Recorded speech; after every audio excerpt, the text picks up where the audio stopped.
দর্শক, ইস্পাহানি মির্জা করছে মুক্তবাগ অনুষ্ঠানে সবাই জানাচ্ছি। শুরুতেই জানিয়ে দিব শিরোনাম। দর্শক, আজ আপনাদের সাথে আছি আমি মনজুর আল মতিন। আজকে আমরা আলোচনা শুরু করব রেলের ধর্মঘট নিয়ে। এছাড়াও সাম্প্রতিক রাজনীতি বিভিন্ন বিষয় নিয়ে আমরা কথা বলবো। তিনজন সম্মানিত অতিথি রয়েছেন আমাদের সাথে। আছেন জনাব আব্দুল সালাম, বীর মুক্তিযোদ্ধা ও বিএনপি চেয়ারপারসনের উপদেষ্টা। আছেন জনাব নাজমুল হক প্রধান, তিনি সাধারণ সম্পাদক বাংলাদেশ জাসদ। এবং সরাসরি আমাদের সাথে যুক্ত হয়েছেন জনাব আবু সাইদ খান, সিনিয়র সাংবাদিক ও লেখক। আপনাদের তিনজনকে স্বাগত আমাদের এই অনুষ্ঠানে। দর্শক, আলোচনায় যাবার আগে শুরুতেই রেলের ধর্মঘট নিয়ে একটি প্রতিবেদন দেখে নেব। করোনার পর এমন দৃশ্য দেখেনি রেলের যাত্রীরা। দাবি আদায়ের নামে পুরো রেল ব্যবস্থাকে জিম্মি করে কর্মবিরতি পালনে নেমেছে রেলের প্রায় 1700 রানিং স্টাফ। ব্রিটিশ আমল থেকে কয়লার ইঞ্জিন পরিচালনার জন্য মূল বেতনের বাইরে নানা সুযোগ সুবিধা পেয়ে আসছেন রেলের কর্মীরা। প্রতি 100 কিলোমিটার ট্রেন চালালে মূল বেতনের সমপরিমাণ টাকা এবং অবসরকালীন 75% পেয়ে আসছিলেন। 2022 সালের পর নিয়োগপত্রে দুটি শর্ত আরোপ করা হয়। নতুন নিয়োগ পাওয়া কর্মীরা চলন্ত ট্রেনে দায়িত্ব পালনের জন্য রানিং অ্যালাউন্স ছাড়া অন্য কোনো ভাতা পাবেন না এবং প্রতি মাসে রানিং অ্যালাউন্সের পরিমাণ মূল বেতনের বেশি হবে না। পেনশনও পাবেন মূল বেতনের ভিত্তিতে। বর্তমান সরকারের সময় দাবি আদায়ের উৎসবে সুযোগ নিয়ে এবার 2022 সালের নিয়োগের শর্ত বাতিলের দাবি তোলেন ট্রেনের গার্ড, টিটি ও চালকরা। আমাদের আসলে হেডকোয়ার্টারের বাইরে অনেক টাকা চলে যায় এবং ফ্যামিলি অ্যাবসেন্ট, ফ্যামিলি থাকে এখানে, আমরা থাকি ওখানে, আমাদের লাইফটা আসলেই বিপর্যস্ত। আমাদের এই অধিকারটা যতক্ষণ পর্যন্ত সুরক্ষা না হবে, যতক্ষণ পর্যন্ত আমরা লিখিতভাবে কোনো পরিবর্তন অর্থ মন্ত্রণালয় থেকে না পাবো, ততক্ষণ পর্যন্ত আমাদের কর্মসূচি চলমান থাকে। এরপরে ভোগান্তি শুরু। মধ্যরাতের পর কমলাপুর থেকে আর কোনো ট্রেন ছেড়ে যায়নি। শুধু ঢাকা নয়, সারা দেশে বন্ধ ট্রেন চলাচল। এই অবস্থায় স্টেশনে এসে বিপাকে পড়েন যাত্রীরা। এই যে আসার পরে দেখতেছি ট্রেন আজকে বন্ধ, টোটালি বন্ধ। তো এই যেটা ভোগান্তি, আমি আসছি অনেক দূর থেকে সিএনজি ভাড়া করে আমার ফ্যামিলি সহকারে। যাওয়ার কথা ছিল আমাদের নওগাঁ জেলাতে, বাট এখানে অনেক কর্মবিরতি, অনেক ঝামেলায় পড়ছি আমরা। এক পর্যায়ে যাত্রা বাতিলের টিকিটের টাকা ফেরত দেওয়া হয় যাত্রীদের। দুর্ভোগ কিছুটা কমাতে কমলাপুর রেল স্টেশন থেকে বিআরটিসির বাসের ব্যবস্থা করা হয়। এই যে একটা গাড়িতে উঠলাম, গাড়ি এখান থেকে বলতেছে যে গাড়ির সিট ফিল আপ হওয়ার পরে আমরা গাড়ি ছাড়বো। সাধারণ জনগণের দিকে কোনো খেয়াল নাই। কালীহারার বেতন একজনের বেতন ডাবল হয়েছে। এদিকে রাজশাহীতে ট্রেন ছাড়ার দাবিতে সকালে বিক্ষোভ শুরু করেন যাত্রীরা। এক পর্যায়ে ভাঙচুর চালায় স্টেশনে। পরে পুলিশ গিয়ে পরিস্থিতি নিয়ন্ত্রণে আনে। কিন্তু তাদের উচিত ছিল যে অন্তত 7 দিন আগে তাদের সেলিং প্রসেসটা বন্ধ করে দেওয়া। অনেক ভোগান্তি, এ কষ্টের কত যে কষ্ট এটা বলে শেষ করা যাবে না। সংকট সমাধানে রেল কর্তৃপক্ষের সাথে ঢাকায় দিনভর বৈঠক হয় বিভিন্ন পক্ষের। ছুটে আসেন বিএনপির শ্রমিক নেতারাও, তবে আসেনি কোনো ফলাফল। আমরা মধ্যস্থতা করলেও সর্বশেষ ফাইনালি আমাদের এই নেতৃবৃন্দ বলল যে আমরা তো কোনো সিদ্ধান্ত দেওয়ার ক্ষমতা রাখি না, মুজিবর সাহেবের সাথে যোগাযোগ করা সম্ভব হচ্ছে না, মুজিবর সাহেবের সম্মতি ছাড়া আমরাও কোনো সিদ্ধান্ত দিতে পারছি না। এর আগে কমলাপুরে পরিস্থিতি সামাল দিতে সকালে স্টেশনে যান রেল উপদেষ্টা। রেল কর্মীদের সাথে কথা বলে ধর্মঘট প্রত্যাহারের আহ্বান জানান। দাবির মধ্যে বহুলাংশে এটা পূরণ করা হয়েছে। এটা অর্থ বিভাগে আমরা একদিন ধরে পাঠাচ্ছিলাম এবং অর্থ বিভাগ সেই চিঠির জবাব দিয়েছে এবং কিছু দাবি আছে এবং আরও তাদের কিছু দাবি আছে। আমরা এটা আলোচনা করে আমরা ব্যবস্থা নেব। প্রতিদিন কমলাপুর থেকে প্রায় 70টি ট্রেনে 30,000 যাত্রী চলাচল করেন। শুরুতেই জনাব আব্দুল সালাম, আপনার কাছে আসতে চাই। এই যে বেশ কিছুদিন ধরে আলোচনা চলছে, তাদের দাবি নিয়ে মন্ত্রণালয়ে লেখা হয়েছে, এর পাশাপাশি একজন ব্যক্তি জনাব মুজিবর, যিনি এদের নেতাদের একজন, তার অনুপস্থিতির কারণে সারাদিন বৈঠক তাহলে হওয়ার পরে সমাধানে তারা পৌঁছতে পারছেন না এবং সব মিলিয়ে সারা দেশের অসংখ্য মানুষ, রেলের যাত্রীরা তো জিম্মি হয়ে রয়েছেন। এই পরিস্থিতিটা আসলে কিভাবে হলো এবং এখান থেকে আসলে বের হবার রাস্তাটা আপনি কি দেখেন? আপনাকে ধন্যবাদ এবং আমার সহ দুই বিজ্ঞ আলোচক, ওনাদেরকে ধন্যবাদ জানাই। যারা দেখছেন শুনছেন তাদেরকেও ধন্যবাদ। শুনেন, আসলে আমরা কিন্তু প্রথম থেকেই বলে আসছিলাম যে আমাদের অবস্থাটা কী ছিল, যে দীর্ঘ 15টা বছর একটা অনির্বাচিত ফ্যাসিবাদ ক্ষমতায় বসেছিল এবং আমাদের আন্দোলনটাই ছিল যে ফ্যাসিবাদকে দূর করে একটা গণতান্ত্রিক সরকার, জনগণের ভোটে নির্বাচিত একটা সরকার নিয়ে আসা, এবং যথারীতি সেটা চূড়ান্ত পর্যায়ে এসে অভ্যুত্থানে আজকে সেই সরকারের বিদায় হয়। এবং আমাদেরও আশা ছিল যে এই ইন্টেরিয়াম গভর্নমেন্টের মূল কাজটাই হবে যে কিছু সংস্কারের করে, অর্থাৎ একটা গ্রহণযোগ্য নির্বাচন যাতে করা যায় এবং একটা নির্বাচিত সরকার যাতে ক্ষমতায় আনা যায়। কিন্তু আর এই সরকারের কাছে সব জাতীয় সমস্যা তাদের উপর চাপায় দেওয়া তাদের পক্ষে এটা কোনোভাবেই সম্ভব না। এই কারণে আমরা বলে আসছিলাম যতটুকু সম্ভব সেটুকু করে, প্লাস তারা একটা টোটাল একটা রোড ম্যাপ দেয়া যে আমি এই কয় মাস আমরা মনে করি আমাদের থাকা উচিত, এই কয় মাসের মধ্যে এই কাজগুলো আমরা করে যেতে চাই, ফাইনালি একটা নির্বাচন, এবং নির্বাচনের পরে যে সরকার আসবে তাদের জন্য আমরা একটা রূপরেখা তৈরি করে দিতে চাই। এই কাজটা যদি করতো, আজকে এই সরকার তো উৎসাহিত করছে সবাইকে যে তাদের কাছে সব দাবি দেওয়া এসব উপস্থাপন করুক, এটা তো তাদের কাজ না। কিন্তু এগুলো করতে যে আজকে এমন একটা অবস্থা হয়েছে, আর আমরা তো জানি যে সব কিছুতেই আজকে যেহেতু সরকার মূলত সরকার যদি বলি, আজকে সচিবালয় যদি বলি, সেখানে কিন্তু এই পরাজিত ফ্যাসিবাদের লোকজনরাই এখন পর্যন্ত সেটা চালাচ্ছে। কাজে তারা তো কোনোভাবেই চাবে না, কারণ একটা বিগিনিং থেকেই দেখতেছি আমরা, একসময় ছাত্র ঢুকে গেল, একসময় আনসাররা ঢুকে গেল, একসময় শাহবাগে এসে হিন্দু ধর্মাবলম্বীরা বলতেছে যে আমাদের এই হয়েছে, পার্শ্ববর্তী দেশ থেকে বলা হইতেছে সব হিন্দুদেরকে কচু কাটা হইতেছে। অর্থাৎ একটা অস্থিরতা, এই সরকারটাকে ব্যর্থ করানোর জন্য ষড়যন্ত্র একদিকে চলতেছে, আরেক দিক দিয়ে এই অবস্থা চলতেছে। কারণ জনগণ আমরা জানি যে আজকে ফ্যাসিবাদ সমস্ত কিছু ধ্বংস করে গেছে, অর্থনীতি ধ্বংস করে গেছে, দলীয়করণের নামে সকল প্রতিষ্ঠানগুলো ধ্বংস করে গেছে। আজকে স্বাভাবিক আজকে যে রেল, আমরা তো মনে করি যে বাংলাদেশের অর্থনীতির জন্য আজকে দেখেন আজকে এই রেল, আজকে যোগাযোগ ব্যবস্থা যদি আমরা এন্টারা বলি, আজকে যে যোগাযোগ ব্যবস্থা যে মাফিয়ারা যে দখল করে রাখছে, তাদের কারণে কিন্তু রেল ব্যবস্থা, নৌ ব্যবস্থা দুইটাই শেষ হয়েছে। এখন পর্যন্ত কিন্তু সেই অবস্থাটা বিদ্যমান। কাজে এগুলোতে হাত দিলে ইজিলি এই সরকার সমাধান করে দিতে পারবে, এটা তো বোঝার কোনো কারণ নেই।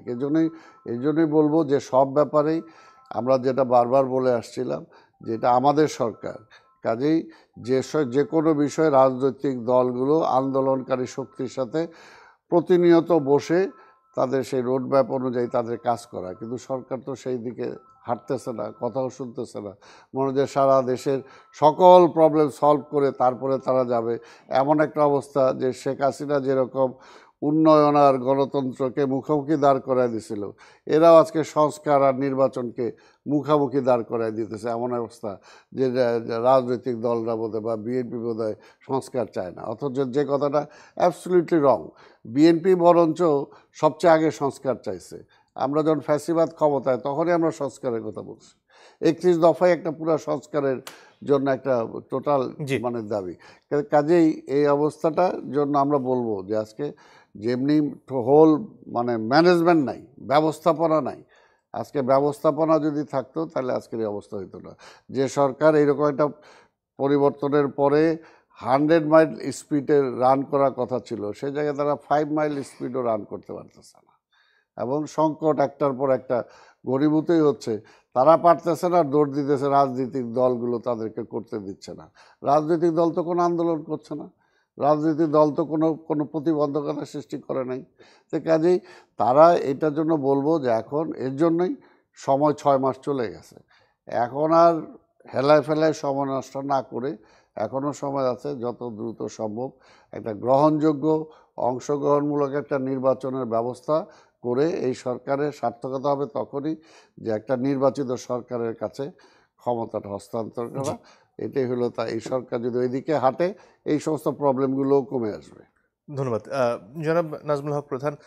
এই যে ট্রেন তো আজকে গতকালকে মধ্যরাত থেকেই বন্ধ এবং সব মিলিয়ে যাত্রীরা চূড়ান্ত ভোগান্তির মধ্যে পড়েছেন। এখন সরকারের তাহলে উপায়টা কি? তারা কি বলবেন যে আমরা নির্বাচন দেব এবং নির্বাচনের পরে যে সরকার আসবে তারাই সমস্যার সমাধান করবেন? তাহলে কি এই যে সবাই যার যার দাবি নিয়ে অন্তর্বর্তী সরকারের কাছে আসছেন সেই প্রক্রিয়াটা থামবে বা অন্তত ধীর হবে? একটা হচ্ছে ওনার বক্তব্যের এসেন্সটার সঙ্গে আমি একমত। সেটা হচ্ছে যে সরকার প্রথম থেকে যে ধারণাটা দিছে যে আমরা আসি, আমরা সব ঠিকঠাক করে দেব, সংস্কার করব, মানে এভরিথিং। এটা একটা ধারণা জনগণের কাছে আসছে, বিভিন্ন প্রফেশনাল গ্রুপের কাছে আসছে, যার কারণে মনে করছে তারা এটি হচ্ছে সময়। মানে ওই যে বলে যে জোর করে দাবি আদায়ের, জোর করে কোন নিয়ম নীতি তোয়াক্কা না করে। যেমন ধরেন আমি দেখছিলাম আপনি যখন ট্রেনের এক যাত্রীর কথা শোনাচ্ছিলেন যে একটা হরতাল স্ট্রাইক ডাকার তো সময় থাকে। তো আমার মনে আছে আমি যখন ছাত্র, ইন্দিরা গান্ধী এমার্জেন্সি করে ক্ষমতা থেকে বেরিয়ে গেল বোর্ড হবে সামনে, C2 central trade union of ইন্ডিয়ার রেল ধর্মঘট ডেকেছিল, গিয়ে বিরোধী দলের নেত্রী তখন ইন্দিরা গান্ধী, কেয়ারটেকার গভর্নমেন্ট চরণ সিংয়ের, যে আমাকে সমর্থন করেন। ইন্দিরা গান্ধী পরিষ্কার বলে যে না, সামনে ভোট, 1 মাসের মধ্যে আমি এই হরতালকে সমর্থন করবো না, রাজনৈতিক দলগুলির কাজ করে উঠে যান। ইত্তেফাকে নিউজ এসেছিল এবং তারা সমর্থন করে নাই। এখানে তো কারো কাছে যাওয়া লাগে নাই, তারা ডেকে দিচ্ছে। এই যে একটা যাত্রী সে টিকিট কেটে সে আসলো স্টেশনে, তারপর সে যেতে পারলো না, এই যে নোটিশটাও যে আগে পেলো না, তার মারাত্মকভাবে তার অধিকারটাকে খর্ব করা হলো। কিন্তু এইটা বোঝার ক্ষমতা বা বোঝার জন্য দরকার মনে করে নাই, কারণ ওনা মনে করছে যে আমি এই সরকারের কাছে যত বেশি জোর প্রদর্শন করতে পারবো সরকার ততই আমার দাবিটা মেনে নেবে। এবং দেখবেন এই কারণে অসংখ্য প্রফেশনাল গ্রুপ দাবি নিয়ে আসতেছে মাঠে, কারণ সরকার ধারণাটাই দিচ্ছে যে আমরা we are capable to solve all this problem. ধারণাটা হচ্ছিল যে আমি অন্তর্বর্তী সরকার, আমি এসছি একটা আমার 1.5 বছরে লাগবে ধরেন, বা 2 বছরেই আমার আমার রোড ম্যাপ, এই রোড ম্যাপের মধ্যে আমি এই কাজগুলি এখানটায় করবো, সংস্কার এখানটায় করবো, এটা নির্বাচনের কাজ করব। তাহলে জনগণের ধারণাটা হতো যে না, এই সরকার থাকবে না, পরবর্তী সরকারের কাছে আমাকে দাবিগুলি পেশ করে রেডি হতে হবে। হ্যাঁ, এখন তারা এই দাবি তো নতুন না, এই দাবিটা এই সরকারের আমলে কেন এত জোরে আসতেছে। হ্যাঁ, এখানটায় আপনি ষড়যন্ত্র গন্ধ খুঁজতে পারেন, অন্য অস্থিতিশীলতা তৈরি গন্ধ খুঁজতে পারেন, অনেক কিছু শোকা যায়। কিন্তু কেন আসতেছে এই কারণে তারা দেখছে যে সরকারের পক্ষ থেকে অনেক জিনিস জোর করেই করতেছে। যদি রেফারেন্স দিয়ে বলি, ঘটনা দিয়ে বলি, সরকার বসার পরে আমি নিয়ম সঙ্গতভাবে যেগুলি হয়েছে, এই যে ধরুন হাইকোর্টে মিছিল চলে গেল, আওয়ামী লীগ করছিল, লাথি দিয়েছিল কোর্টে গিয়ে আওয়ামী লীগের সময়। মানে আমি বলছি যে নিয়ম ভঙ্গ করে জোর ক্ষমতা প্রয়োগ করে অনেকগুলি ঘটনা এখানটায় ঘটছে। আমি বলতে পারি, আমি যা এতগুলি বলতে চাচ্ছি না। তাহলে সেক্ষেত্রে সমস্ত পেশাজীবী সংগঠন বা যারা আছেন তারা জোর প্রয়োগ করে, আপনি দেখেন এই যে অর্থ উপদেষ্টা বলছেন যে আমরা এদের মূল দাবিগুলি মেনে নিয়েছি, আজকে এবার গতকালকে নিউজে। তো তারপরে তাহলে এই ধর্মঘট কি জন্য তাদের? এটা অযৌক্তিক ধর্মঘট। তাদের একজন নেতার সাথে তারা যোগাযোগ করতে পারছে না, কীরকম চিন্তা করে, তাই না? ড্যাম কেয়ার, জনগণকে জিম্মি করে সে জোর করে দাবি আদায় করতে চাচ্ছে, সরকার সেটার উপর চড়াও হতে পারছে না। কী কারণে সরকার? কারণ সরকারের সেই আমি কি বলবো, সেই বল নাই, সেই ফোর্স নাই, সেই জনগণ নাই। তাহলে অ্যাজ এ হোল এই ঘটনাগুলি নিরসন করার জন্য সরকার আসলে রাজনৈতিক দলের সঙ্গে সরকার গ্যাপ করে ফেলছে, এটাও একটা কারণ।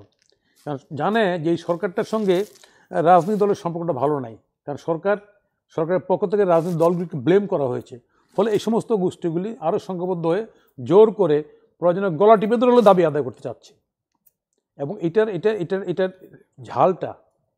ঝালটা ভোগ করবে যে সরকার আসবে পরবর্তী তারা। এমনিতে দেশের অর্থনৈতিক অবস্থা ভঙ্গুর, আমরা জানি। দেশের অর্থনৈতিক অবস্থা লুটপাট এবং দুর্নীতির কারণে ব্যাংক থেকে শুরু করে সমস্ত জায়গায় খুব মাজিল অবস্থা, খুব করুণ অবস্থা, এটা আমরা জানি। তারপর তারা করছে কেন? করছে এই কারণে।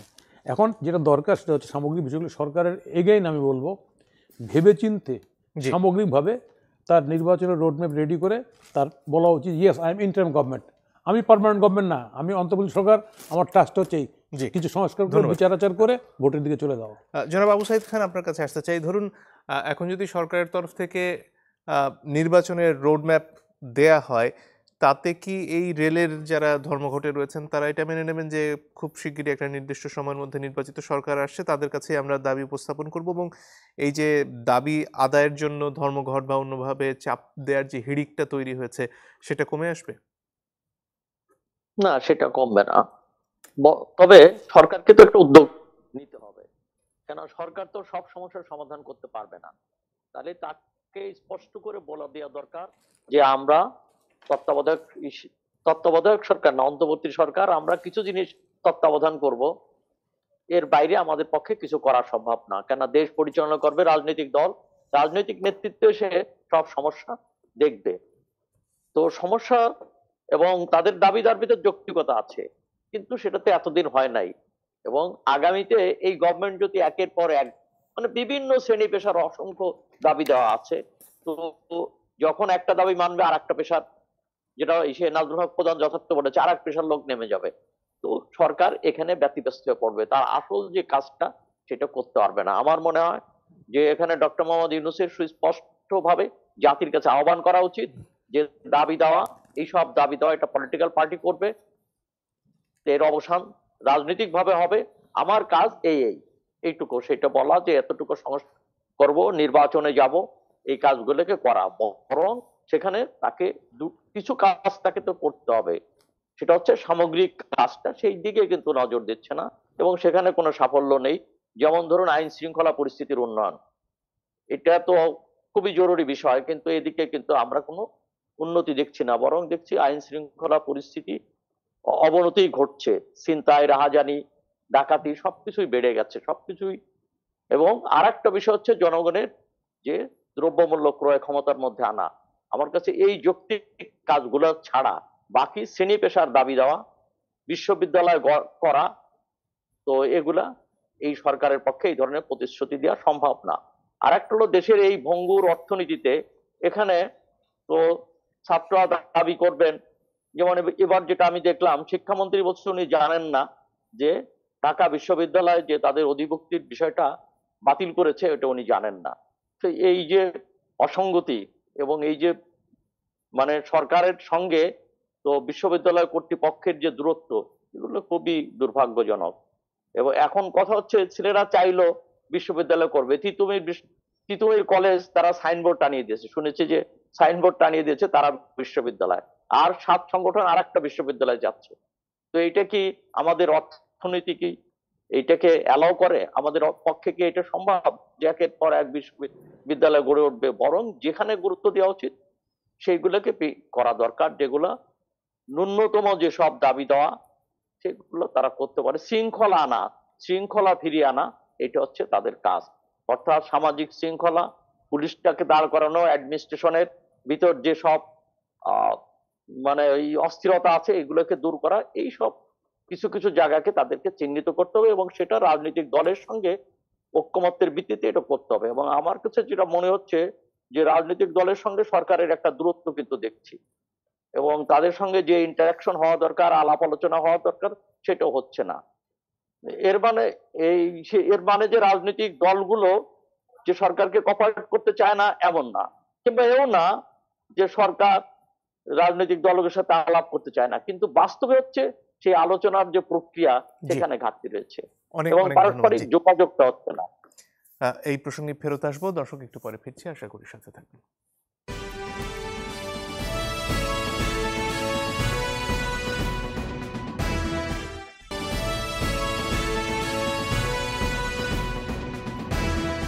দর্শক আপনারা দেখছেন ইস্পাহানি মির্জাপুর চা মুক্তবাগ। ফিরে আসবো জনাব আব্দুল সালাম আপনার কাছে। এই যে পরিস্থিতি নিয়ে আমরা এতক্ষণ কথা বলছিলাম, সেটা সামনে আসছে, সেটা হচ্ছে সরকারের সাথে রাজনৈতিক দলগুলোর একটা দূরত্ব তৈরি হয়েছে। সেই দূরত্ব কি কেবলই নির্বাচনের রোডম্যাপের ব্যাপারে, নাকি আরো কোনো কারণ আছে? এবং সামনে যে প্রধান উপদেষ্টার সাথে জাতীয় ঐক্যর ব্যাপারে রাজনৈতিক দলগুলোর আলাপ হওয়ার কথা রয়েছে ফেব্রুয়ারিতে, সেটা কি যথেষ্ট হচ্ছে না কিনা এই রাজনৈতিক দলগুলোর সাথে ঐক্য প্রতিষ্ঠায়? এই যে আপনি ধরো ঐক্যের প্রচেষ্টার কথা বললেন, ঐক্যের মধ্যে দিয়ে তো এই সরকার আসছে, তাহলে এটা এই গ্যাপগুলো হলো কেন? আমরা তো বারবার বলে আসছি যে আমরা রাজনৈতিক দলগুলোর এখন একটা যে প্রশ্নটা জোরালো হয়ে আসতেছে যে সেই সময় জাতীয় সরকার হলে আজকে এই পরিস্থিতি হইতো কিনা। আমার কথা হলো যে রাজনৈতিক দলগুলো সরকারে অংশগ্রহণ থাক বা না থাক, কিন্তু মোরালি কিন্তু আমরা এই সরকারের পক্ষে, তাই না? তো আপনি দেখেন যে দুর্গা পূজা হলো, এই সরকার সব দলকে ডাকলো, আমাদের নেতা তারেক রহমান সাহেবকে ডাইরেক্ট নির্দেশ দিল যে সব মন্দিরগুলোতে পাহারা দিতে হবে, তাই না? এবং আমরা তো দিয়েছি, আমাদের দায় এটা। যখন 5ই আগস্টের পরে থানাগুলোতে, ঢাকা শহরে তো কোথাও পুলিশই ছিল না, কয়েকদিন ছিল না, সেই সময় তো আমাদের নেতা কর্মীদেরকে দিয়ে আমরা সেখানে পাহারার ব্যবস্থা করেছি। পরে যখন সেখানে পুলিশ ডিপুট করলো, তারা যেতে পারছিল না, মোরালি তারা এত উইক ছিল, তাদের সেই অবস্থাটা আমরা নিয়ে আসছি। আজকের এই গ্যাপটা হলো কেন? আমরা তো বারবার ওই একটাই কথা যে এই সরকার তার নিজস্ব কর্মপরিধিটা সে ঠিক করতেছে না, যে সে কতটুকু পর্যন্ত সে করতে পারবে, কতটুকু পর্যন্ত তার করা উচিত। ধরেন একটাই দিই, আজকে যে রেল ব্যবস্থার কথা বলে, আজকে ভারতের যদি ভারতে যদি বলাই চলে যে যোগাযোগ ব্যবস্থা বলা চলে অন্যতম বা প্রধান যোগাযোগ ব্যবস্থা একটা রেল। এখন আমি যদি মনে করি যে বাংলাদেশের রেল ব্যবস্থাটাকে আমি ওই পর্যায়ে নিয়ে যাব, এটা কি এই গভর্নমেন্টের পক্ষে সম্ভব? সম্ভব তো না। তাই কাজে এই সরকারের চিন্তা করা উচিত যে আমি এতটুকু যাব, এর বাইরে আমার যাওয়ার মতো অবস্থা নাই। কিন্তু সেটা তো ব্যক্তি করে বিষয় তো ফেলছে। নির্ধারণ করবার জন্যই ফেব্রুয়ারিতে আলোচনা না, হবার কথা। February is too late. Why February? কেন এতদিন কি হলো? এতদিন কেন লস করলেন? এই সরকার এতদিন লস করলেন কেন? এর মধ্যে তো এই প্রবলেমগুলো বাড়তেছে ডে বাই ডে, তাই না? এবং আমরা তো যারা এখন অনেকে অনেক কথা বলতে পারে, কারণ আমরা তো দেখছি যে যে কেয়ারটেকার মুভমেন্টের কারণে সেই সময় নির্বাচিত প্রধানমন্ত্রী বেগম খালেদা জিয়া কেয়ারটেকার বিল পাশ করে নিজে রিজাইন করে প্রধানমন্ত্রী তো ছেড়ে দিছেন। তার পরবর্তী পর্যায়ে আমরা তো দেখছি যে সেই কেয়ারটেকার সিস্টেমটাকে নষ্ট করার জন্য লগি বৈঠা দিয়ে মানুষ হত্যা করার পরে সেটাকে কিভাবে ব্যর্থ করা হয়েছে। তার আগে তো ইয়াজউদ্দিন সরকার তো বিএনপি আনলো। সেটাই, যেটা কিন্তু কেয়ারটেকার গভর্নমেন্ট তো ছিল, হয়তো দুর্বল ছিল বা কিন্তু সেটা তো তত্ত্বাবধায়ক সরকারের যে আইন সেটা লঙ্ঘন করে না, তো ওই তো যেটাই হোক কিন্তু ছিল তো। অর্থাৎ ওইটাকে পরবর্তী 111 আমি কোথায় নিলাম? এটা স্বৈরাচারকে আনলাম, তাই না? তো ওইটা বেটার ছিল না, এর এটা আগে বেটার। সংবিধান সংশোধনের মাধ্যমে যে ঘটনাগুলো ঘটলো তার দায় কি বিএনপি না, এড়াতে পারে? আমার কথা হলো এখানে দায়টা করতে যায় যে টোটাল গাছটাই উপড়ে ফেললাম আমি। আমার কথা হলো যে আমার বুট বানাইছি, সেটা ছোট হয়েছে বলে আমি কি পা কাটবো? সেটা তো না। আমি সেটা তো সংশোধন করতে পারতাম, কিন্তু সেটা জানি আমরা যে আজকেও যেটা এর পরবর্তী যে বিরাজনীতিকরণ একটা প্রক্রিয়া চলছে বাংলাদেশে, তাই না? তো এটা এখন আলোচনা করতে গেলে তো সেটা অন্যদিকে যাবে, কিন্তু সেই অবস্থাটা তো হয়েছে। আজকেও কি আমরা চাই যে আজকের এই সরকারটা ব্যর্থ হোক? আমরা তো সেটা চাই না। আমরা কিন্তু এই কারণেই বলতেছি। যে প্রশ্নটা আপনি তুললেন যে কেন এতদিন লাগলো, সেটার জন্য তো যে সংস্কার কমিশন, সেখানে রাজনৈতিক দলগুলোর অংশগ্রহণও ছিল। ইটস টু লেট, বললাম তো, এটা সব কিছুই। আজকের এই সরকার কি প্রথম থেকে রাজনৈতিক দলগুলোকে কনফিডেন্সে নিছে? নেয় তো নাই। আজকে সরকার পরিচালনার জন্য যে সমস্ত বিধি ব্যবস্থাগুলো, তার সাথে রাজনৈতিক দলগুলোকে সম্পৃক্ত করে তো নাই। লাস্ট যেটা হলো যে দুটো উপদেষ্টা তারা নিয়োগ দিল, কি কারণে? কি এক্সপার্টি তাদের? এই দেশ ও জাতির কি এমন একটা মহা রেভলিউশন তারা করে ফেলবে, সেটার ব্যাপারে উদ্বেগ প্রকাশ করা হলো। তারপরে কি সরকারের পক্ষ থেকে কোনো ব্যবস্থা না হয়েছে? নাই তো নেই। অর্থাৎ এই জিনিসগুলো তো আজকে এই অবস্থাটা আসলো কেন? এই জন্যে আমরা বলতেছি যে যেহেতু এই সরকারের পক্ষে লং টার্ম এটা যাওয়া সম্ভব না, এই জন্য আমরা বলতেছি যে আপাতত নির্বাচনটাকে সুষ্ঠু করার জন্য, গ্রহণযোগ্য করার জন্য যে সংস্কারগুলো করা দরকার সেগুলো করে আপনি নির্বাচনে ট্রেনে উঠে যান। আল্লাহর হস্তে আর দেশটাকে অন্যদিকে ঠেলে দিয়ে না, দেশটাকে অ্যানার্কির দিকে ঠেলে দিয়ে না। আজকে যে অবস্থা শুরু হয়ে গেছে, এই কারণে আমরা সেটা বলতেছি, অন্য কোনো কারণ নাই। জি, ধন্যবাদ। জনাব আবু সাইদ খান, আপনার কাছে ফেরত আসি। আজকে অনেকগুলো বিষয় সামনে এসেছে, তার মধ্যে একটি হচ্ছে সরাসরি আওয়ামী লীগের নেতাদের এই যে গণহত্যা, সেখানে নির্দেশ দেওয়ার বিষয়ে সেখানে হিউম্যান রাইটস ওয়াচের একটি প্রতিবেদনও জমা পড়েছে। এর পাশাপাশি কিছু ফোন রেকর্ড সামনে আসার কথা ট্রাইব্যুনালে উপস্থাপন করা হচ্ছে। সব মিলিয়ে বিচার প্রক্রিয়া যেভাবে এগোচ্ছে গণহত্যার, সেটাকে আপনি কিভাবে দেখেন? এবং এই সরকারের দায়িত্ব কি হবে বিচারটা পুরোপুরি শেষ করে যাওয়া, নাকি সেটাও পরবর্তী নির্বাচিত সরকারের জন্য রাখা? না, বিচার প্রক্রিয়া তো তাকে তো কিছু বিচার করতে হবে। যেখানে হত্যা খুনের বিচারগুলো তো তাদের ত্বরান্বিত করাই উচিত, এবং সেই ব্যাপারে বোধহয় দ্বিমত নেই যে কিছু বিচার তারা, কিন্তু সব বিচার তো তারা করতে পারবে না, যেমনই করে সব সংস্কারও তারা করতে পারবে না। অতএব তাদেরকে নির্দিষ্ট করতে হবে যে তারা মানে কতটুকু বিচার প্রক্রিয়া, কি কি বিচার তারা করবেন, বাকিগুলো তো একটা প্রসেসে থেকেই যাবে। এবং সেই কারণে পরবর্তীতে যাতে রাজনৈতিক দল এটা এগিয়ে নিয়ে যায়, সেই জন্য আন্ডারস্ট্যান্ডিং দরকার, এবং সেখানে একটা অঙ্গীকারনামা কিংবা জাতীয় সনদ দরকার। এবং সেখানে সরকার, রাজনৈতিক দলগুলো যারা আন্দোলনের পক্ষে ছিল, যারা স্বৈর শাসনের পতন ঘটেছে, তাদের সঙ্গে একটা আন্ডারস্ট্যান্ডিং এ আসা, সেটা খুবই গুরুত্বপূর্ণ। তা না হলে হবে কি, যে যত সংস্কার প্রস্তাবই হোক, এগুলো একসময় বাক্সবন্দী হয়ে যাবে। তো আমার তো মনে আছে যে মুক্তিযুদ্ধের সময় তো তখন ডক্টর নুরুল ইসলাম, রেহমান সোবহান, তো এদের স্বদেশ ইসে বোস, এদেরকে নিয়ে একটা প্ল্যানিং কমিশন করা হলো। ডক্টর আনিসুজ্জামানও ছিলেন। তো ওই প্ল্যানিং কমিশন অনেক প্রস্তাব দিল, ওইগুলো এখন একটা গবেষণার কাজে লাগে, কিন্তু ওই প্রস্তাব অনুসারে বাংলাদেশ চলে নাই। তারপরে হচ্ছে বিচারপতি শাহাবুদ্দিনের সময় বৈশিক আহমেদ সহ যারা অন্যান্য সব গুরুত্বপূর্ণ ব্যক্তিরা আসলেন, তারাও অনেক প্রস্তাবনা হাজির করলেন এবং সেগুলোও কিন্তু কোনো কাজ দেয় নাই। এর কারণ হচ্ছে যে রাজনৈতিক দল যদি এগুলোকে গ্রহণ না করে, তারা যদি এগুলোকে বাস্তবায়নের জন্য উদ্যোগ গ্রহণ না করে, তাহলে এটা সম্ভব না। যেমন ধরুন যে অন্যান্য কমিশন কাজ করছে, 4টে কমিশন অলরেডি রিপোর্ট দিয়েছে এবং 4টে কমিশনের রিপোর্ট তো আপনিও পড়েছেন, আমরাও পড়েছি। এই কমিশনের রিপোর্ট এইটা বাস্তবায়ন করা, এটা কি এই সরকারের কিংবা নির্দিষ্ট সময়ের মধ্যে এটা সম্ভব? তো তাহলে তাকে বলতে হবে যে কমিশনের এই কাজ আমরা বাস্তবায়ন করব সেটা। এবং এর সাথে অনেকগুলো প্রস্তাবই আছে যে সেটা হচ্ছে সংবিধান সম্পর্কিত, তো সেখানে পার্লামেন্ট ছাড়া এটা র্যাটিফাই করার কোনো সুযোগ নেই। তো সেখানেও রাজনৈতিক দলের অঙ্গীকারের বিষয়টি তো খুবই গুরুত্বপূর্ণ। হ্যাঁ, তো আর একটা হচ্ছে যে কিছু কিছু কাজ যেগুলো বিধি বলে, নির্বাচন কমিশনের তো বিধি প্রণয়নের ক্ষমতা আছে, তো তারা কিছু কিছু কাজ তো করতেই পারে একটা সুষ্ঠু নির্বাচনের জন্য। পুলিশের সংস্কারের অনেক কাজই করা সম্ভব, যেগুলো প্রশাসনিক উদ্যোগেই করা সম্ভব, সেই কাজগুলোকে তাদেরকে করা। সেই ক্ষেত্রেই যে জিনিসটা আসে, আপনি একটা রূপরেখা আসলে হাজির করতে হবে। তা না হলে হবে কি যে কোনটা গুরুত্বপূর্ণ, কোনটা অগুরুত্বপূর্ণ, কোনটা সম্ভব, কোনটা সম্ভব নয়, এগুলো তো ডিফাইন করা দরকার এবং এগুলো আলাপ আলোচনার মধ্যে একটা সুনির্দিষ্ট নীতিমালা তাদেরকে তৈরি করতে হবে। তা না হলে তো এটা হবে না। আর একটা হচ্ছে সরকারের পক্ষ থেকে উপদেষ্টারাও যে কথাবার্তা বলেন, সেখান থেকেও কিন্তু এক ধরনের অসঙ্গতি ধরা পড়ে এবং সেখানেও তারা একইভাবে একই সুরে তারা কথা বলেন না। তো এইটাও একটা সমস্যা তৈরি করেছে। তো এবং সবারই যে জায়গায় অন্য কিছু বিতর্ক, বিভিন্ন সময় আরো কিছু বিতর্ক নিয়ে আসা হয়েছে, যে বিতর্ক গুলা কাঙ্ক্ষিত ছিল না, যেমন সংবিধান বাতিল, মুক্তিযুদ্ধ নিয়ে প্রশ্ন, কিংবা মুক্তিযুদ্ধকে ভিন্নভাবে ইগনোর করার ব্যাপার ইত্যাদি বিষয়গুলো অনেকের কথাবার্তায় চলে এসছে। যদিও যেমন আজকে আমি দেখলাম একজন উপদেষ্টা, তো ছাত্র থেকে যাওয়া উপদেষ্টা, তিনি স্পষ্টভাবে মুক্তিযুদ্ধেরকে এগিয়ে নেবেন এবং মুক্তিযুদ্ধের বাইরে দেশের রাজনীতি হবে না, তো এই কথাগুলোকে তিনি স্পষ্ট করেছেন।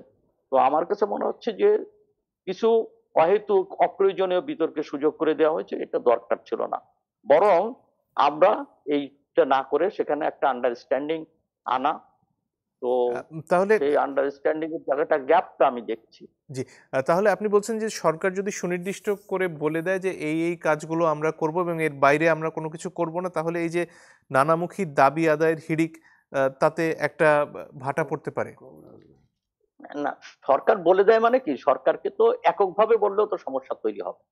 যে সরকার তো আর এককভাবে না, এখানে আরো তো স্টেক হোল্ডার আছে, অংশীজন আছে, তাদের সঙ্গে আলাপ আলোচনার ভিত্তিতেই একটার উপরে তৈরি করতে হবে। একটু আগে সরকার এককভাবে জনাব সালামকে জিজ্ঞেস করছিলাম যে ফেব্রুয়ারিতে এই বিষয়ে যে আলোচনা হবার কথা রয়েছে, সেটা বেশি দেরি হচ্ছে কিনা। তিনি মনে করেন এটা অনেক দেরি হয়ে যাচ্ছে, সেটার ব্যাপারে আপনি কি মনে করেন? আমরা তো ফেব্রুয়ারিতে আছি, তো কিন্তু ফেব্রুয়ারিতেও যদি এটা হয় তাহলে সেটা আমার কাছে মনে হচ্ছে যে যৌক্তিক। কেন ফেব্রুয়ারিতে আলোচনাটা শুরু করা দরকার, কিন্তু এটার জন্য পিছিয়ে না যায়। আমার কাছে মনে হচ্ছে যে সেটা উচিত যে এটাকে পিছিয়ে না যায়, যত দ্রুত সম্ভব এটা করা। আর একটা হচ্ছে যে অনেক সময় আমরা লক্ষ্য করছি একই জিনিস সরকার বিরোধী দল কেউ দ্বিমত করছে না, কিন্তু তারপরে মনে হচ্ছে যে একটা গ্যাপ তৈরি হয়েছে। এর কারণটা হচ্ছে কি, পারস্পরিক যোগাযোগ না থাকা। আর একটা হচ্ছে যে যে জিনিসটা হচ্ছে 10 মিনিট মানে 1 ঘন্টা 8 ঘন্টা ফর্মাল বৈঠক হবে না, এখানে ফর্মাল আলোচনা করার দরকার। এখানে তো অনানুষ্ঠানিক ভাবেও আলোচনা চালাতে হবে। আমি এই প্রসঙ্গে বলি যে বিএনপি এবং আওয়ামী লীগের সঙ্গে 3 জোটের রূপরেখা তৈরি করার সময়, সেই সময় ব্যারিস্টার ইশতিয়াক আহমেদ, ফয়েজ ভাই, সাংবাদিক ফয়েজ আহমেদ, তারা যেভাবে উদ্যোগ গ্রহণ করেছেন, সকাল বিকালে বিভিন্ন পলিটিক্যাল পার্টি, বিভিন্ন শ্রেণী পেশার সংগঠনের সঙ্গে আলাপ আলোচনা করে তারা একটা সমঝোতা এসেছিলেন এবং মনে হয়েছিল যে তারা এই ব্যাপারে যে তৎপরতা দেখেছি, কিন্তু আজকে তো সেই ধরনের তৎপরতা দেখি না। এবং অনেক গুরুত্বপূর্ণ ব্যক্তি, যাদের অনেক স্টেক হোল্ডারদেরও জানেন না যে আসলে দেশটা কোন দিকে তারা নিয়ে যেতে চাইছে। জি, ধন্যবাদ। জনাব নাজমুল হক, আপনার কাছে ফিরে আসি। এই যে সমস্যাগুলো রয়েছে তার সাথে একটা বড় সমস্যা হচ্ছে আইন শৃঙ্খলা পরিস্থিতি, যেখানে আবার অলস পুলিশদের খোঁজে বিশেষ টিম করার কথা বলা হচ্ছে সরকারের তরফ থেকে, যে যারা আসলে ঠিকভাবে দায়িত্ব পালন করছেন না। সেই আইন শৃঙ্খলা পরিস্থিতি নিয়ন্ত্রণের প্রসঙ্গ যেমন রয়েছে, এর পাশাপাশি সামনে রমজান মাস, দ্রব্যমূল্য একটা খুব বড় চিন্তার বিষয়।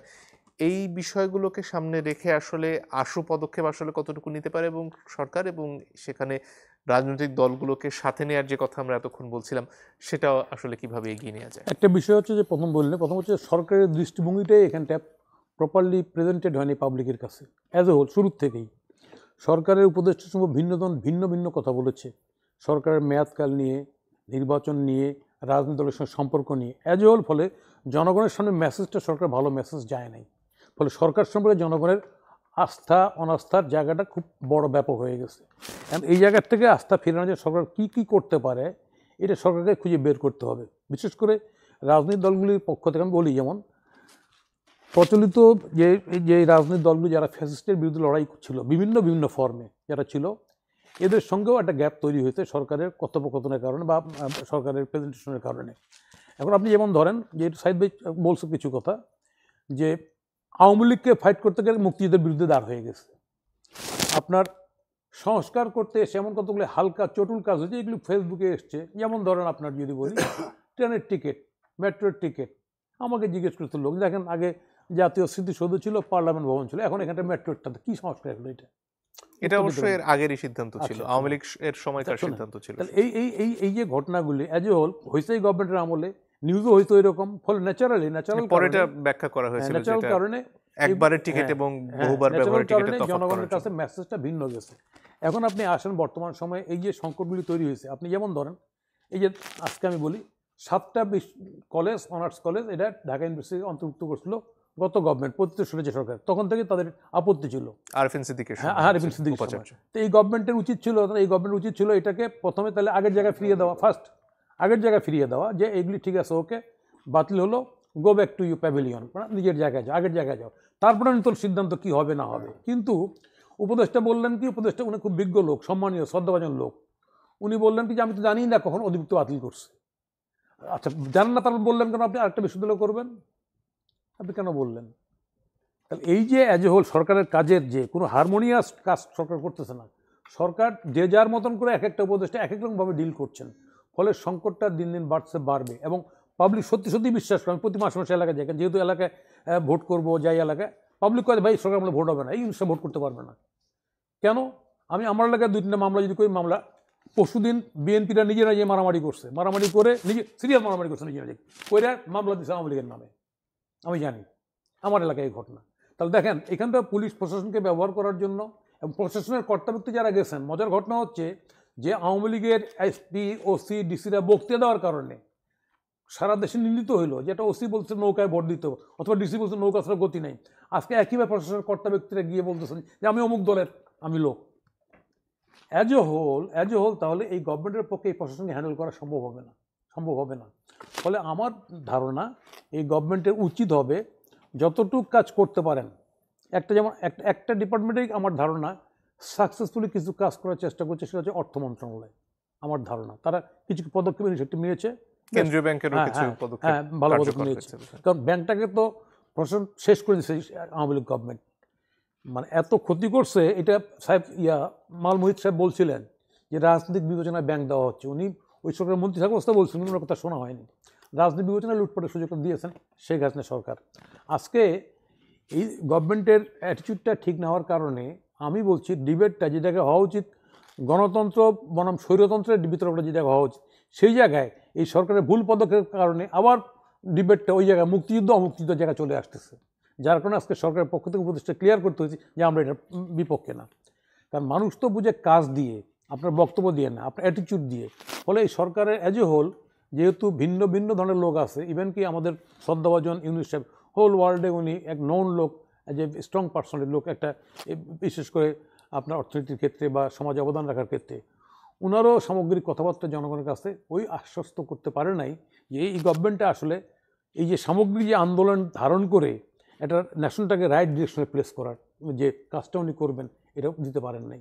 এখন এটা করার জন্য আমার মাথায় আসতেছে না পাবলিক পাবলিকের ধারণা যে এই সরকারের পক্ষ থেকে ভোট সম্ভব হয়, পাবলিকের ধারণা বিশ্বাস করে। তো সেই জায়গায় দাঁড়ায় আমি যতটুকু দেখতে পাচ্ছি এলাকা সব মিলে কোনো জায়গায় কোনো শৃঙ্খলার জায়গা নাই, কোনো জায়গা নেই। যেমন আমি ইবতেদায়ী মাদ্রাসার প্রথম দিন পিটাই দিলেন, তো ওনারা আসছেন এখানটায় স্ট্রাইক করতে, ওনারা আসছেন, ওনারা ই করতে বলেন গভর্নমেন্টের পক্ষ থেকে একটা কিছু কথা বলেন যে স্ট্রাইক যে করতে আসলেন রিমান্ডটা কি, যে ইবতেদায়ী মাদ্রাসা এখন না, এটা তো যুগ যুগ ধরে আছে, হঠাৎ করে এত চড়া হচ্ছেন কি জন্য ভাই? আপনার যান মানে কী বলা যায় যে যান দেবেন তো তবু মান নিয়ে যাবেন বা নিয়ে যাবেন। আমি বলছি যে অ্যাজ হোল এই সামগ্রিক বিষয়গুলি হ্যান্ডেল করার ক্ষেত্রে মারাত্মক দৈন্যতার পরিচিত সরকার, ফলে সমাজের বিশৃঙ্খলাটা বেড়ে যাচ্ছে ডে বাই ডে।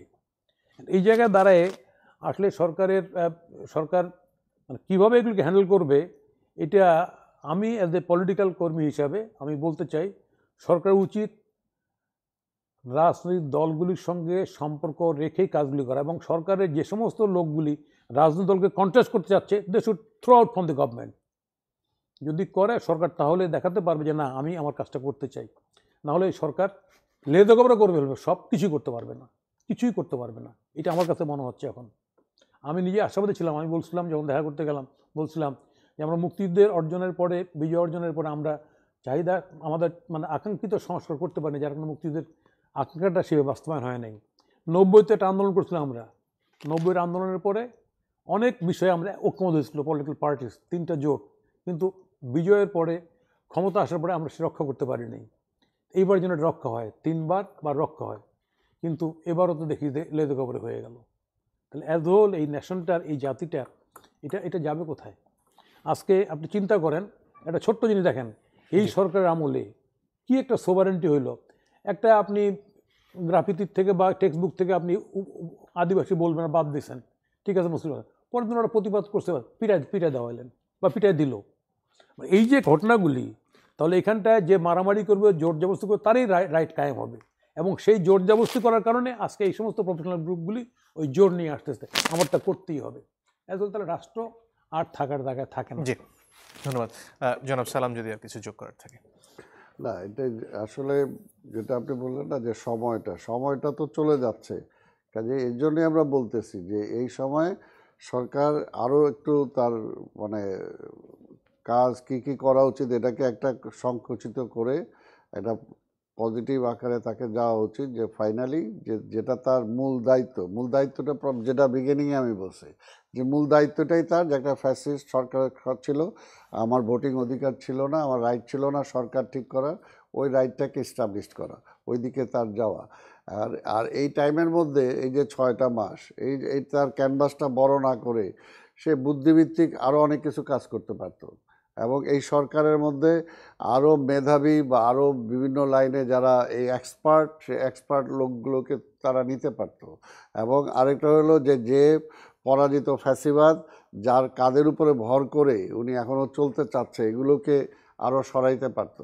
এগুলো না করে এমন একটা অবস্থা হয়েছে যে এখন মানে সব হসপস হয়ে যাওয়ার মতো অবস্থা। এই কারণে এটা আরও কিছু হসপস হওয়ার চেয়ে বেটার, যেটা আপনি আমাকে বলছেন, আমি আবার ঘুরে একটু ব্যাক করে আসি, যে কিছু না করার চেয়ে অন্তত দেরি করে করাটাও লাভ।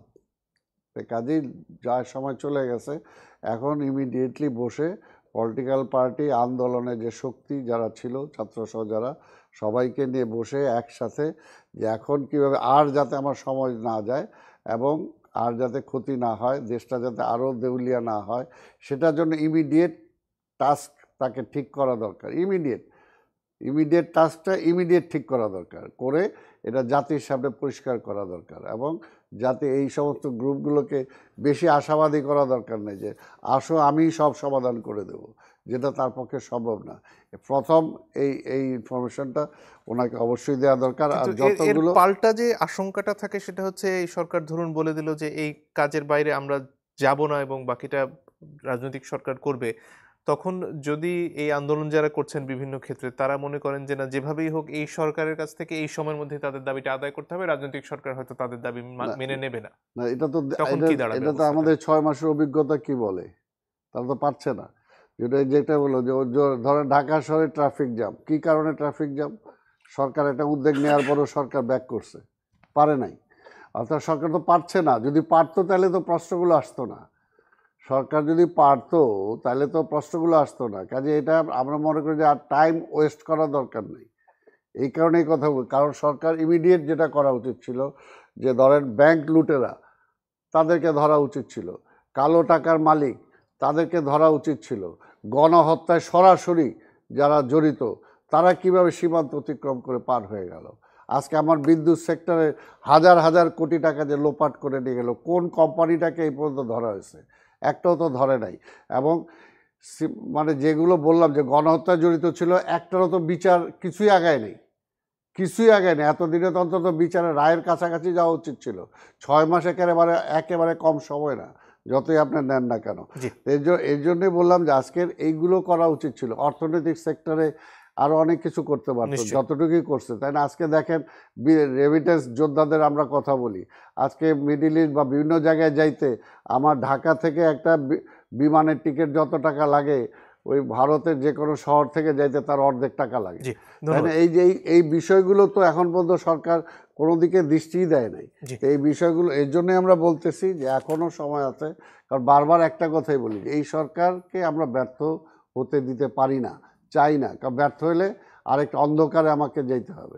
এর জন্য এই সরকারটা সফল হোক, এবং তার সফলতা হলো ওইটাই যে একটা গ্রহণযোগ্য অংশগ্রহণমূলক একটা নির্বাচিত সরকারের কাছে দায়িত্বটা অর্পণ করা। ধন্যবাদ। জনাব আবু সাইদ খান, যদি আর কিছু যোগ করার থাকে। না, সরকারকে তো কিছু সংস্কার করতে হবে, এতে কোনো সন্দেহ নেই, এবং সেই ব্যাপারটা যে তাকে গুরুত্ব দেওয়া দরকার। এবং আমি আগেও যেটা বলার চেষ্টা করেছি যে সরকারকে বলতে হবে যে দেশে আইন শৃঙ্খলা উন্নয়ন, দ্রব্যমূল্য নিয়ন্ত্রণে আনা, এবং সর্বোপরি একটা ভালো নির্বাচন, কিভাবে অংশগ্রহণমূলক নির্বাচন হয় তার জন্য যা যা করণীয় সেই কাজগুলো তাকে করতে হবে। আর একটা হচ্ছে যে সরকার, সরকার যেসব পদক্ষেপ গ্রহণ করেছে, তো সেগুলো সবই যে তার ভিতরে অনেক গুরুত্বপূর্ণ দিকও রয়েছে যেগুলো খুবই জরুরি, তার যে পদক্ষেপগুলো সরকার নিয়েছে, কিন্তু সামগ্রিকভাবে আসলে অত বড় ক্যানভাসে যেতে পারবে না গভর্নমেন্ট, কেন তার তো সময়টা সীমিত। কেন রাজনৈতিক দলের থেকে তা আওয়াজ উঠেছে, তো ঠিক আছে 1 বছরের জায়গায় না 1.5 বছর মধ্যে তাকে তো নির্বাচন দিতেই হবে, এর তো কোনো বিকল্প নাই। এটাকে মাথায় রেখেই তাকে পথ চলতে হবে। আর যদি সরকার কিংবা যদি কোনো মহল মনে করে যে সরকার এটাকে সময়টাকে দীর্ঘায়িত করতে পারবে, কিন্তু বাংলাদেশের রাজনীতি এবং বাস্তবতা সেটা বলে যে এটা সম্ভব না। অতএব তাকে নির্দিষ্ট সময়ের মধ্যেই পরিকল্পনা করতে হবে, এবং সেই পরিকল্পনার ক্ষেত্রে তাকে বাদ বিচার করতে হবে কতটুকু সম্ভব, কতটুকু অসম্ভব। এর বাইরে আমি দেখি না, এবং সরকারের অ্যাটিটিউডটাও সেটা দরকার। আর একটা হচ্ছে যে সরকারের উপদেষ্টাদের কথাবার্তার মধ্যে একটা সমন্বয় থাকতে হবে, এবং সেখানে অনেক সমন্বয়হীনতাও আমরা লক্ষ্য করছি, যেটা কাম্য না। জি, ধন্যবাদ। জনাব প্রধান, যদি আর কিছু যোগ করার থাকে। না, এখন আমাদের এই সংকট মোকাবিলা করার জন্য আমরা সবাই আসলে মনে করি সরকার, আমরা রাজনৈতিক শক্তিসমূহ নিশ্চয়ই আমরা এই ফ্যাসিস্ট সরকারের বিরুদ্ধে আমাদের যে ঐক্যটা গড়ে উঠেছিল, এখন আমাদের সামনের সংকটটা মোকাবিলা করার জন্য আমাদের ঐক্যটাকে আরও দৃঢ় করা উচিত। আমরা যতই ব্লেম গেম করি না কোনো পরস্পরকে, তারপর এটাই বাস্তবতা হচ্ছে আমাদের এই জায়গা থেকে উঠে দাঁড়াতে হবে। সেই দাঁড়ানোর কাজটা কীভাবে দ্রুত করা যায় তার জন্য আমি মনে করি এখানটায় দীর্ঘমেয়াদী নিবিড় ইন্টেন্সিভ ডিসকাশন হতে পারে সরকারের সঙ্গে, how to solve this problem. সরকার উদ্যোগ নিতে পারে, রাজনৈতিক শক্তিসমূহ বড় দল আছে বিএনপি উদ্যোগ নিতে পারে, সমস্ত রাজনৈতিক দলের সঙ্গে আলোচনা করে একটা কমপ্লিট প্রপোজাল, যেহেতু সরকারের ঘাটতি আছে, কমপ্লিট প্রপোজাল সরকারের কাছে প্লেস করতে। মির্জা ফখরুল সাহেব কিছু কথা বলছেন, ওনারা বলেন আমরাও আলাদা আলাদাভাবে বলি, কিন্তু অ্যাজ এ হোল আমার ধরনের এর জন্য একটা বৃহৎ বৈঠক হয়ে সরকারের সঙ্গে আমাদের একটা পরিষ্কার আলোচনা হওয়া উচিত, how to solve this crisis and to go forward, সামনে এগুলো। সেই ক্ষেত্রে যে প্রক্রিয়ার মধ্যে এখন পর্যন্ত সরকার রয়েছে, সেখানে ডিসেম্বরের যে তারিখটা সরকারের তরফ থেকে বলা হয়েছে, সেটা কি যথেষ্ট কাছে হচ্ছে নাকি সেটা নিয়েও সংশয় রয়েছে? ডিসেম্বরের তারিখে নির্বাচনের তারিখ সরকার বলছে, আবার এখানে তো ডিপ্লোম্যাটিক কথা আছে সরকারের পক্ষ থেকে, যেমন তার প্রেস সেক্রেটারি বলছে যদি কম সংস্কার চান তাহলে এইটা, বেশি চাইলে তো আর একটু সময় লাগবে। এই যে কথাগুলি, এই কথাগুলির মধ্যে তো সেটাও সর্বোচ্চ তার পরের বছরের জুনের মধ্যে, ফলে সেই সামগ্রিক জায়গায় মিলিয়ে আমরা আসলে কোন সময়টা আমাদের জন্য সুইটেবল, তাই না, সেটা ঠিক করে আলোচনাটা কমপ্লিট করা উচিত। তাহলে আমার ধারণা যেই প্রবলেমগুলি তৈরি হচ্ছে এই প্রবলেমগুলি আর হবে না, এটা আমার ধারণা। এগুলি আসবে না এইভাবে, কারণ পাবলিক বুঝে ফেলবে যে এই গভর্নমেন্ট আসলে দ্রুত নির্বাচন এই কাজটা করা, নির্বাচন কাজটা সবাই চায়, পাবলিক চায় যে আমার ভোটটা আমি তো সুস্থ মতো সুন্দর মতো দিব, ভোটের দিন কেউ আমার বাড়ি ঘরে এসে আক্রমণ করবে না। এই যে পাবলিকের এই চাওয়াটা যদি পাবলিক অ্যাসিউর্ড হয় যে না এটাই হবে, তাহলে ন্যাচারালি অন্য জায়গাটায় পাবলিক যাবে না। সবাই যার যার দল তো আছে, দাবি দেওয়া তোলার জায়গা আছে, এখন দল ছাড়া দাবি, হ্যাঁ প্রফেশনাল গ্রুপও আছে। এইরকম হচ্ছে কি জন্য? নেতাই নাই, চলে গেছে স্ট্রাইক করে দিয়ে, এটা হয় নাকি বলেন? কিন্তু এনআরকির সর্বোচ্চ জায়গায়, হ্যাঁ আপনার সমস্ত জায়গাতে আপনি দেখবেন যে শ্রমিকরা অনেক দাবি দেওয়া গভর্নমেন্টের পক্ষ থেকে মানলো, অনেক অনেক করলো, তাই না? তারপর স্ট্রাইক হচ্ছে। এই সেদিন আস্তে আস্তে আমরা আসতে পারিনি কি শ্রমিক ধর্মঘট, রাস্তায় ঘুরে আসতে 3 ঘন্টা লাগছে ঢাকায় ঢুকতে। তাহলে অ্যাজ এ হোল এই যে অরাজক অবস্থাটা, এটা গভর্নমেন্ট তো বুঝতে হবে তো। এটা নিশ্চয়ই। অনেক ধন্যবাদ আপনাদের তিনজনকে। দর্শক আপনাদেরকে ধন্যবাদ। আজকের মতো বিদায় নিচ্ছি।